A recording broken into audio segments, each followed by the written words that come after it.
Ja, hallo zusammen. Ich bin Hanna von Hannas Idee und wir sehen uns das letzte Mal aus Gampelen, weil jetzt ist Feierabend.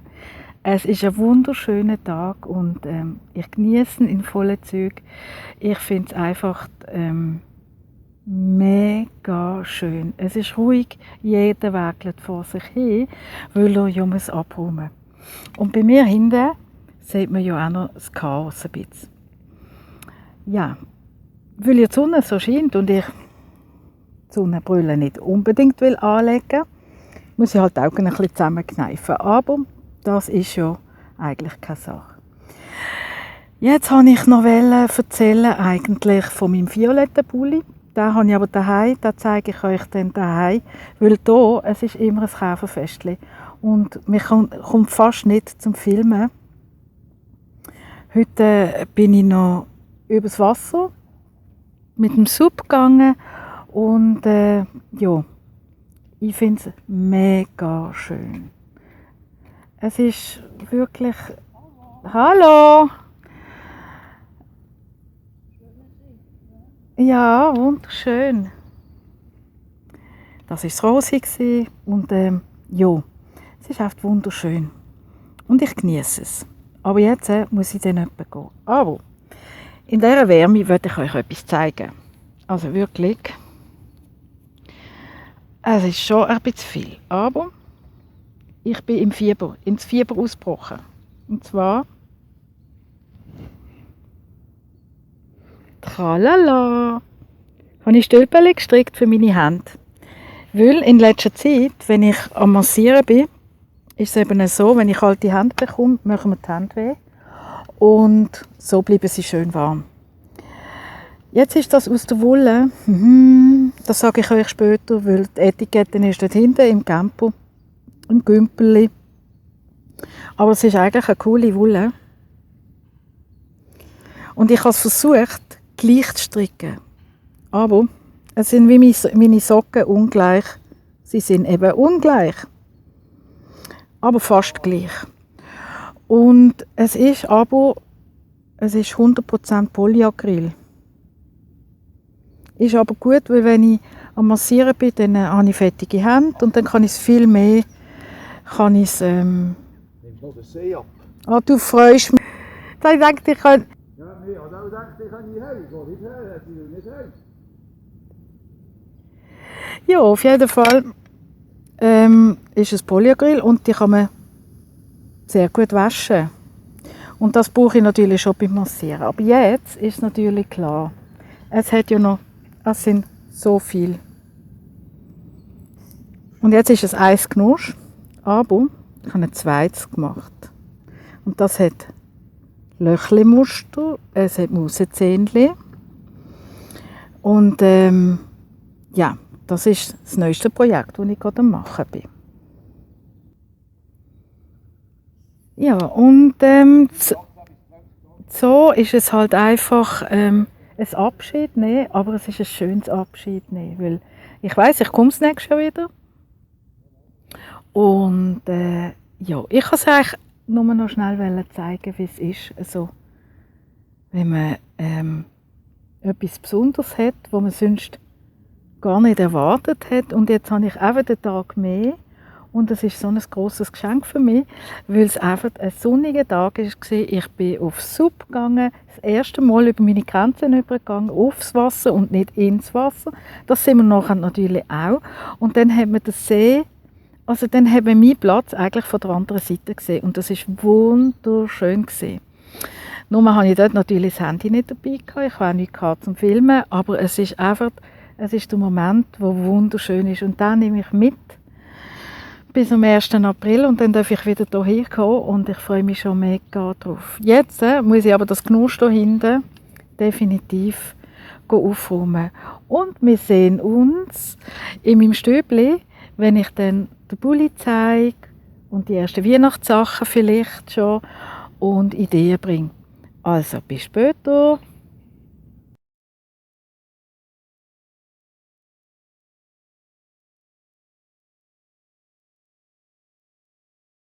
Ja, und nun mal noch schnell. So sieht ein Chaos aus. Überall liegt irgendetwas. Jetzt liegt schon die Wolle hier. Die habe ich euch vorher gezeigt. Jetzt kann ich euch gerade noch zeigen, wie sie heisst. Und das ist die hier.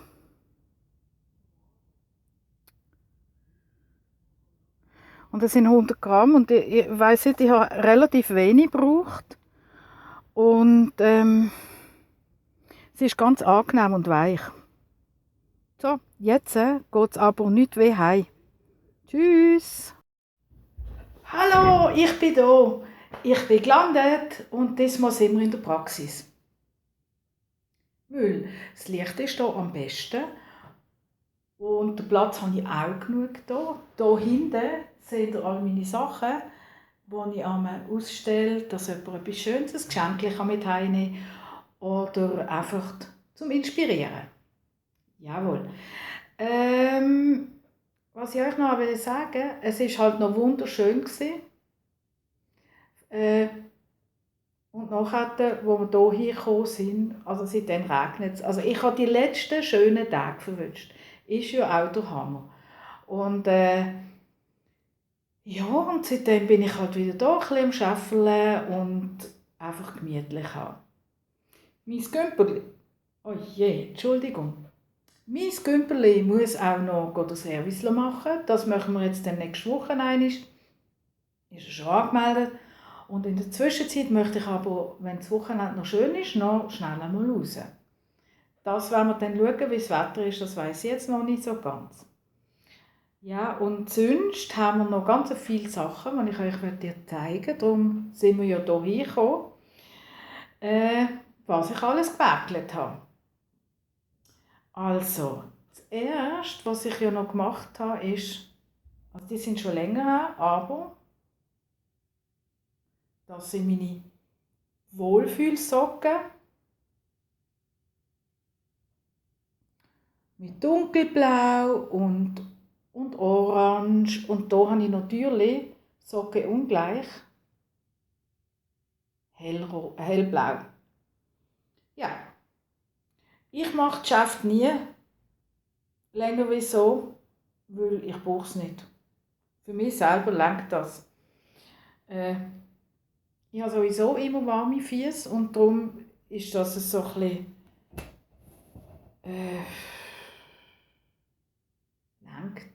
lenkt auch im Winter. Wo andere lange Unterhosen anhaben, habe ich auf ein paar Jeans und die Socken an und das lenkt.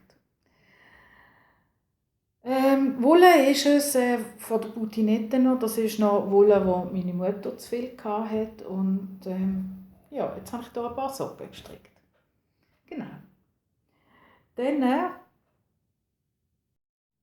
so, da bin ich wieder. Ja, ein Glas Trinken mitgenommen. Es ist Tee. Weil ich Durst hatte, dann hat das Telefon noch geläutet. Wie es so ist, muss man halt dann schnell ans Telefon gehen.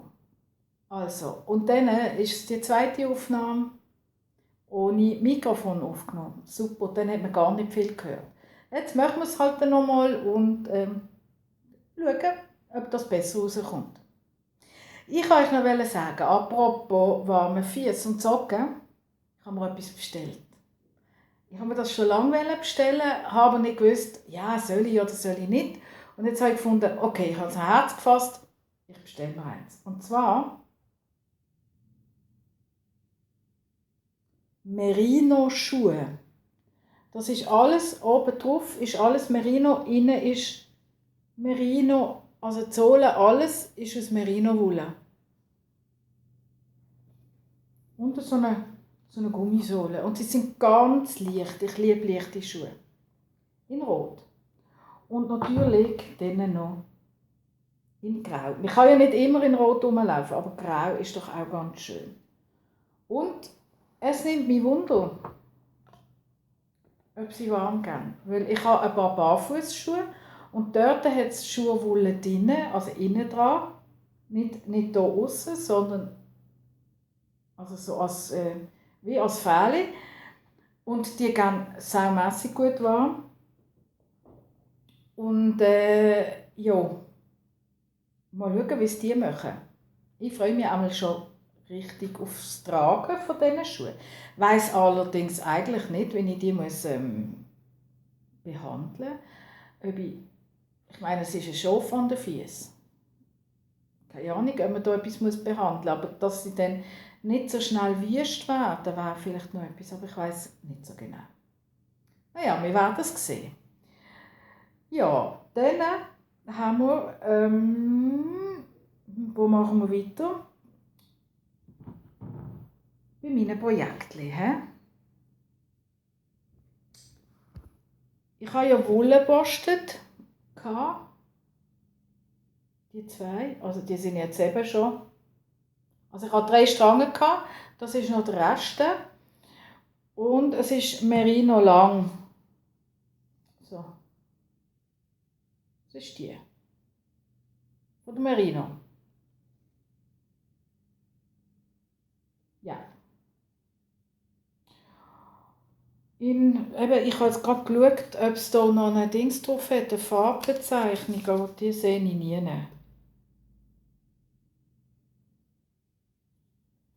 Jo. Ist mit dem 4 gestrickt. Und ich habe Yogasocken gemacht. Da. Und zwar ist da oben, also es ist der ganze Schaft, ist 2 links, 2 rechts. Da oben habe ich dann noch einen Aufhängling gemacht, dass man besser ziehen kann. Und dann habe ich hier einen Eincord ringsum gemacht, dass es ein bisschen stabil ist, dort wo die Ferse ist. Und der Boden, das muss ich es glaube ich so zeigen, der Boden ist glatt, rechts. Und oben habe ich wieder 2 links, 2 rechts. Genau. Und unten habe ich nichts, also bei der Fußspitze habe ich nichts anderes gemacht. Und hier am Anfang auch nicht. Einfach hier habe ich den Eincord gemacht, Band. Dass es schön stabil bleibt dort. Natürlich kann ich da im Doppel. Man kann ja nicht auf einem Bein stehen, also schon. Aber irgendwie steht man dann wieder auf 2 Beinen. Ja, dann bin ich ja wieder, ich weiss nie, wie das Wollenlädeli heisst. Bei der Nathalie gesehen. Ich schreibe es wieder unten dran. Ich fahre halt einfach dorthin. Was ich noch sagen wollte. Natürlich kriegt sie dann dazu, schaut, ein Yoga-Anhängerli dazu. Das kriegt sie dazu. Das geht jetzt dann am Montag weg. Und ja, ich hoffe, es gefällt dir. Gut. Jetzt habe ich ja erzählt, wegen meinen Amethystli. Die sind ja, das eine ist ja fertig, das andere ist jetzt so weit. Schön lang, hier hinten. Hier habe ich eine 2er-Eincord-Abnahme gemacht und hier ist es noch nicht ganz fertig. Hier möchte ich es gerne nur bis hier offen stricken. Oder dass es hier schön, aber nur bis hier. Dass das schön frei ist. Mal schauen, wie das dann aussieht. Weil die Wolle ist ja ein bisschen viel gewesen.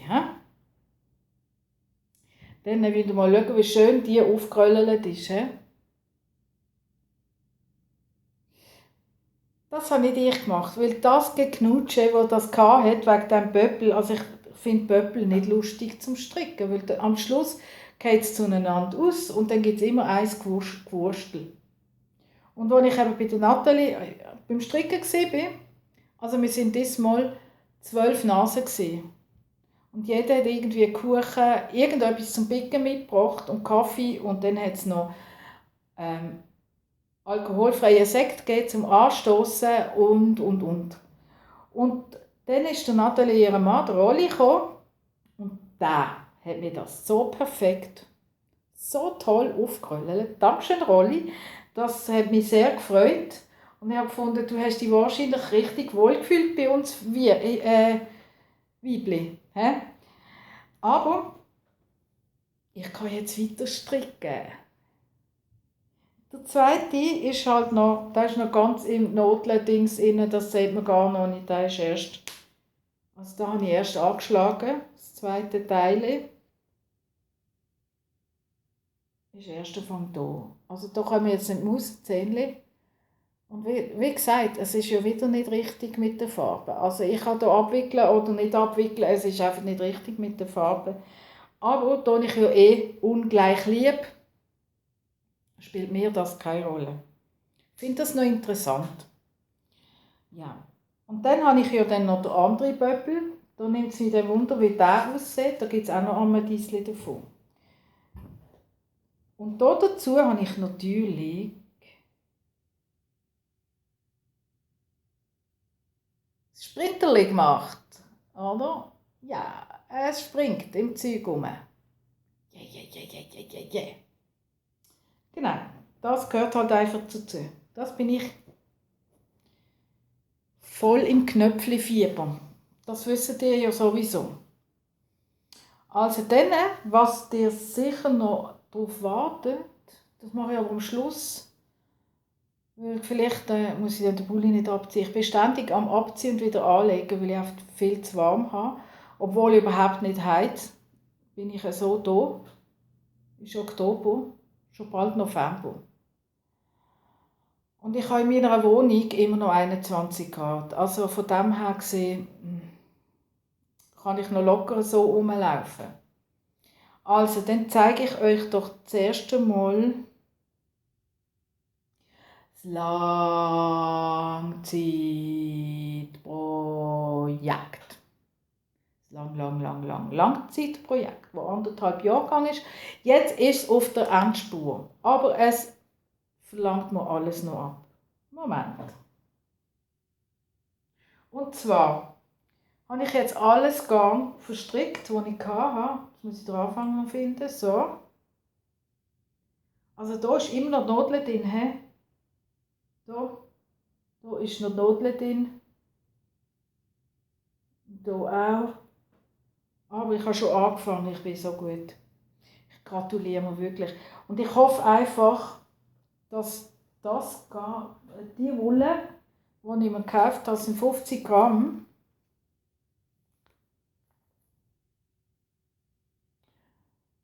Die da in Blau mit dem 2,5 und dem 3 gestrickt. Und es ist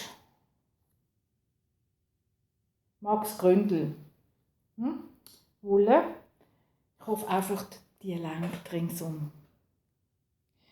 Es geht nämlich so. Ich habe hier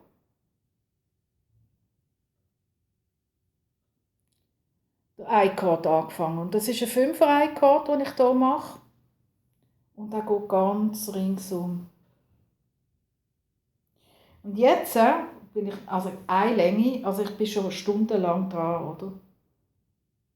Und das ist der Spitz unten. Also das ist eigentlich der Anfang von diesem Übel.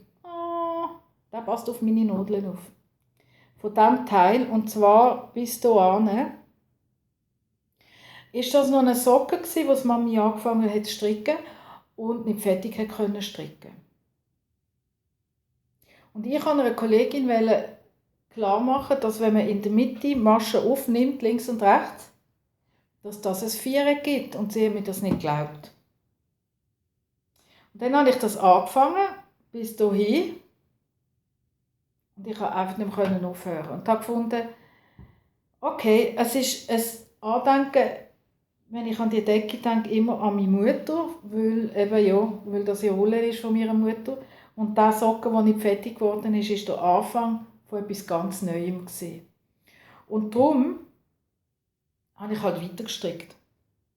Und das sind alles noch Reste gewesen, wo sie hat immer, wenn sie eine Socke gestrickt hat, dann hat sie die Stränge gebraucht und dann hat sie 2 neue angefangen und hat wieder neue Stränge gebraucht. Dann hatte ich ganz viele Reste gehabt. Genau. Und dann ist der Rest halt so groß geworden und immer grösser und immer grösser. Und jetzt bin ich auf dem Endspurt. Also das nächste Mal zeige ich dann die Decke und die ist dann fertig. Aber vor einem Grossprojekt kommt ja wieder ein Grossprojekt und ich weiss noch nicht was. Aber ich habe ja noch ein bisschen Zeit. Also das geht noch 3-4 Stunden. Sicher, bis ich das fertig habe. Und ich freue mich schon mega, wenn ich mein erstes Mal so reinnuschen in die Decke, weil sie gefällt mir nämlich wirklich sehr gut. Ja, mal schauen, was denn da rauskommt am Schluss. Und was Neues daraus gibt. Einmal die Wolle ist weg. Dann habe ich eben ja noch die Armediesli am Stricken und möchte noch gerne ein Tuch zu meinem violetten Pulli. Und ich will noch mal so einen Cardigan, den ich schon einmal gestrickt habe. Einfach im Halbpatent würde ich es gerne stricken. Ich weiss aber noch nicht so genau. Eben genau, ich bin noch am Zweifeln, aber ich habe ja noch Zeit. Ich muss auch nicht pressieren. Wie habt ihr es denn, wenn ihr so ein grosses Projekt fertig sind? Ist es auch so, dass ihr so wie einerseits erleichtert, jetzt ist das weg, man kann es endlich einmal waschen und meine Nase beißt nicht mehr. Aber andererseits einfach jetzt ein bisschen Wehmut hat oder wie will ich sagen, nicht Wehmut, doch Wehmut, dass es jetzt fertig ist. Weil ich hätte noch lange weiter gestrickt. Wenn ich noch Reste hatte, das war so cool zum Stricken, ich hätte noch lange weiter gestrickt. Eben, ich hätte noch lange weiter gestrickt. Jo, jetzt machen wir das so. Ich habe euch ja noch versprochen, die violette Bulli. Und ich habe euch noch Weihnachtsgeschenkchen, Tippsli versprochen. Also ich glaube, wir machen zuerst die Weihnachtsgeschenk-Tippli und nachher den Bulli. Also ein Weihnachtsgeschenkchen habe ich euch ja eigentlich schon gezeigt. Yogasocken. Es gibt so viele Leute, die Yoga machen. Also ich stricke lieber Yoga, wie das Yoga mache. Aber strickt doch mal Yogasocken. Die sind ganz schnell gestrickt. Ich würde sie nicht unbedingt für mich jetzt im 4 stricken, sondern im 3,5, 3 längt. Kommt halt immer auf die Person an. Aber im 4 sind der ratzfatz durch. Oder strickt ihr mal Socken. Socken ist auch immer etwas, wo die Leute gerne haben. Also die gerne Wollsocken anhaben, die haben eine Freude daran.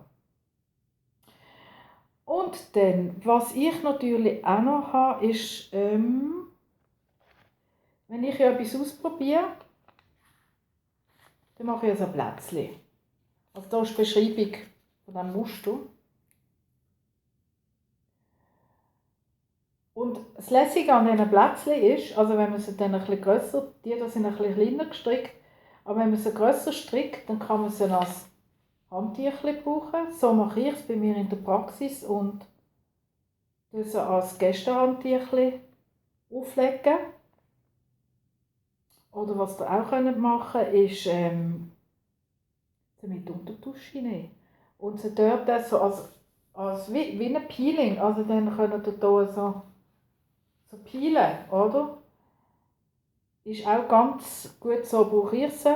Also einerseits brauche ich sie für das Gästehandtüchchen und andere brauche ich dann für mich.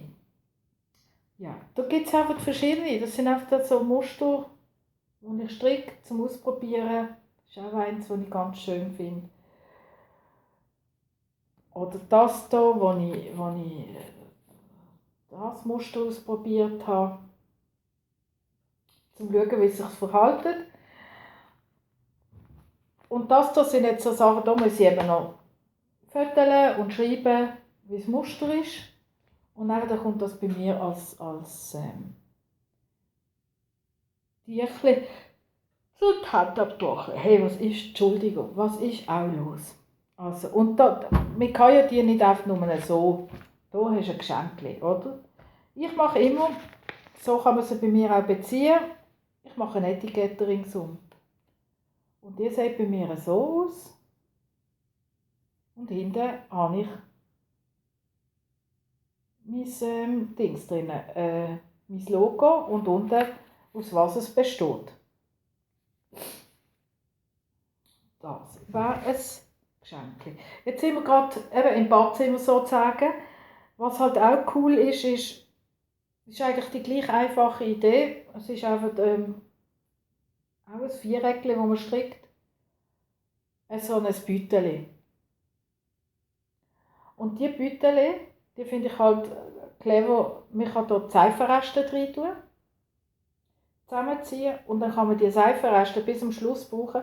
Man kann auch mit dem gerade drüber als Wäschtüchli oder man tut es einfach nicht nass machen und tut die Seife dann wieder hier drin und dann trocknet sie cool ab und man hat sie immer gerade bei der Dusche parat.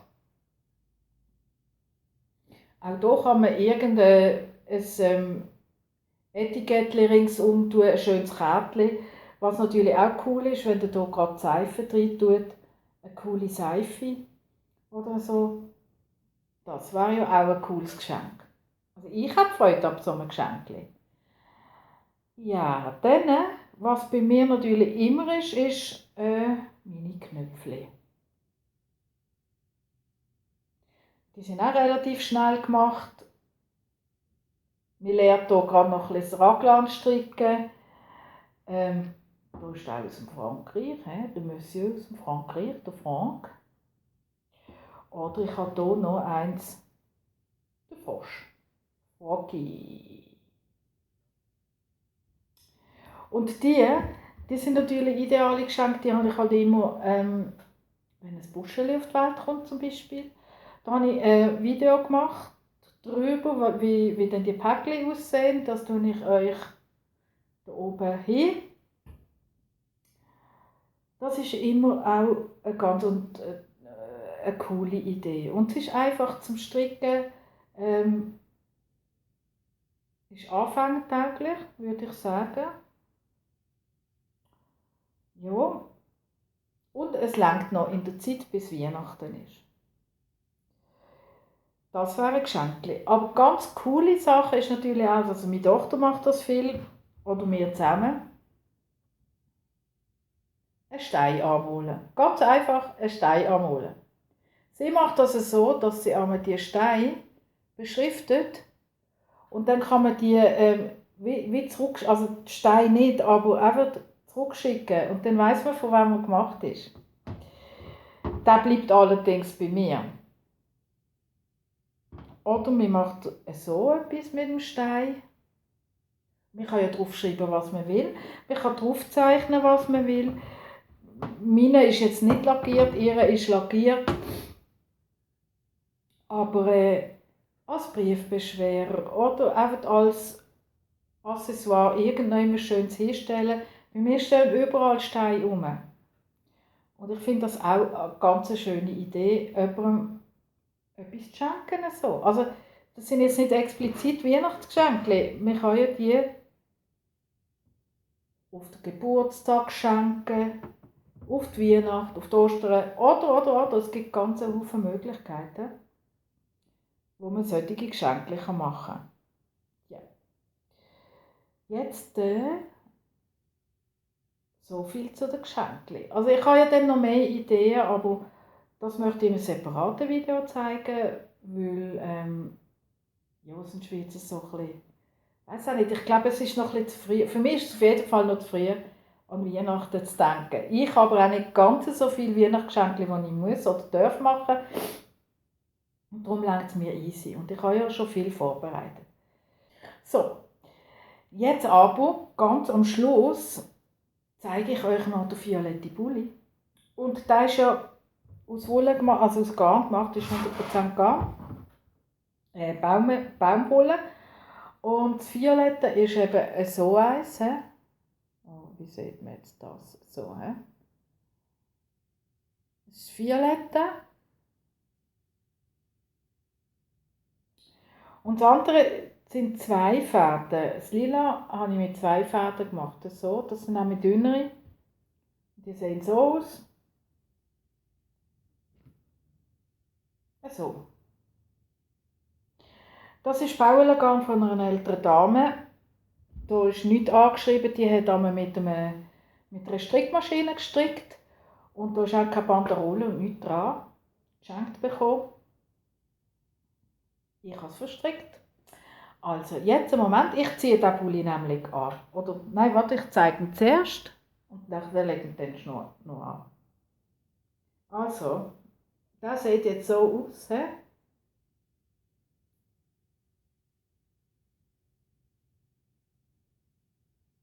So, also. Also jetzt, wenn ihr einen Moment Zeit habt, lege ich euch den noch an. So, also. Das ist ein. Und ich finde ihn super schön. Also mir gefällt der sau schön. Mir gefällt der. Das Einzige, was mir nicht so gefallen hat, ist das. Da ich ja einen Schiffli-Kragen gemacht habe, ist der Schiffli-Kragen genau ins Gurgel gekommen. Das habe ich überhaupt nicht gerne im Moment, weil ich ganz schnell sehr viel warm habe. Und darum habe ich ihn hier einfach so wie einen doppelten Kragen gemacht. Es ist gleich noch ein kleiner Schiffli-Kragen, was mir gefällt.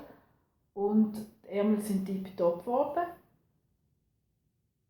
Gefällt mir sehr gut. Und was ich ganz cool finde, ist wirklich das Bördchen, das hier runter weitergeht. Ja, das ist der Bulli, den ich gemacht habe. Und zwar bin ich inspiriert worden von dem Sweater, wie hat jetzt auch geheißen. Ich schreibe es unten dran. Und habe dann einfach gedacht, ja, aber ich will nicht so langweilige Bördchen und ich kann das sicher selber irgendwie. Ich muss die Anleitung nicht unbedingt kaufen und habe es einfach ausprobiert. Und ich bin begeistert, muss ich sagen. Er ist sehr angenehm zum Anlegen. Und ja, ich bin stolz, dass ich das gemacht.